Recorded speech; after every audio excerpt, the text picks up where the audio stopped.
Ndagusoje udahwema kudukurikira umunsi ku wundi, ukaba udukurikiye kuri uyu muyoboro wacu wa YouTube channel ariwo bita Peace of Empire 1. Wewe uhageze bwa mbere ibuka gukora subscribe. Uyu munsi uri kwibaza ngo nkuzaniye iki? Uyu munsi nkuzaniye ubusobanuro bw'izina mu gukoreshwa n'abakristo benshi muri iki gihe. Rikaba ari ijambo ry'icyongereza risanzwe risobanura kwizera. Iri zina rikunzwe kwitwa abana b'abakobwa. Ntabwo akunda kwishingikiriza abandi. Ni umunyembaraga, ahora yishimye cyane kandi yifuza kuba mu ntebe y'ubushoferi iyo bigeze ku gutwara ubuzima bwe. Ibi bituma yumva ko n'abandi bantu bagakwiye kwita ku buzima bwabo no kwimenya mbere na mbere y'ibindi bintu byose. Agira umurongo runaka aba yarashyizeho agenderaho, yiha intego zikomeye kandi agakora uko ashoboye akihatira kuzigeraho kandi yifuza kubera abandi urugero. Ni umuntu uvugiraho, ni umunyakuri kandi akaba indahemuka. Gusa ntabwo azi kwicisha bugufi no kubahira abantu uko bari. Ashobora kudaha umuntu agaciro akurikije uko amubona. Iyo ari kumwe n'abantu yumva ko batari ku rwego rwe. Ashobora kumera nk'umusuzuguye cyangwa akumva nta kintu na kimwe bahuriyeho nabo. Nubwo Faith ari umuntu w'umunyembaraga kandi ugwa neza, agira n'akantu ko kwiyemera cyangwa kwirebaho cyane, aribyo bita mu cyongereza self observe. Ntiyihanganira gutsindwa kandi arakazwa n'ubusa. Iyo akiri umwana nabwo aba yumva aremereye kandi yikunda. Aba yumva yaba sebuja utundi twana turi hafi ye, ndetse yewe no ku babyeyi be. Ashobora guteza impagarara.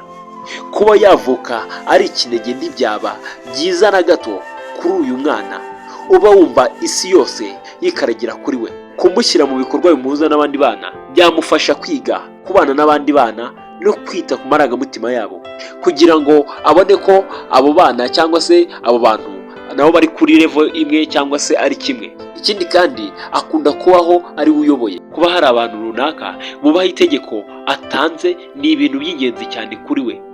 Yifuza ko abo bantu bamukunda. Kuba hari abantu runaka bubaha itegeko atanze ni ibintu by'ingenzi cyane kuri we. Yifuza ko abo bantu bamukunda kandi bakamushimira. Ibi bituma akunda kuba ahantu hari abantu benshi. Agwa neza kandi yifuza gukora ibikorwa bitandukanye byo gufasha. Mu rukundo yifuza umukunzi woroshya ubuzima, gusa nanone utari nyamugiyo bigiye, kuko abashaka umuntu umugaragariza ko ari umugabo. Kandi ikindi, akunda gutegura ibirori agamije kugaragaza impano zitandukanye afite. Mu mirimo yifuza gukora harimo ubugeni, imideri, kwakira abantu, kwigisha, gukina filime cyangwa gucuruza ibikoresho by'ubwiza. Rero wowe wari dukurikiye kuri uyu muyoboro wacu wa YouTube channel, reka nsohoreze ahangaha. Reka nsoze nkubwira ngo ibuka gukora subscribe niba ugeze hano kuri uyu muyoboro wacu wa YouTube channel aribwo bwa mbere.